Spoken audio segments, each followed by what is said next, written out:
Welcome to the Slop Farm. Enjoy the video. In this video, I will explain how to replace your Jeep Grand Cherokee screen. First, gather your essential tools, including trim removal tools and a few different screwdrivers. Make sure you have a new, compatible replacement screen ready. For safety, always disconnect your vehicle's battery before beginning any electrical work. This simple step protects both you and your vehicle's electronics. Next, carefully use your trim removal tools to pry off the dashboard trim bezel that surrounds your screen.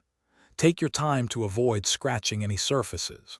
Once the bezel is off, you will see the mounting screws or bolts holding the radio unit.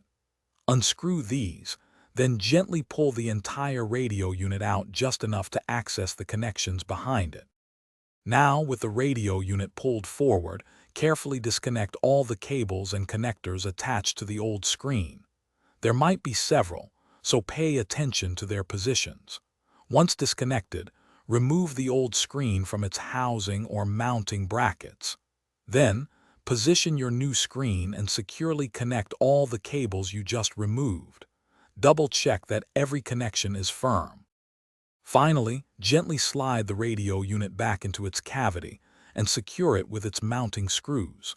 Carefully snap the dashboard trim bezel back into its original position, ensuring all clips engage properly.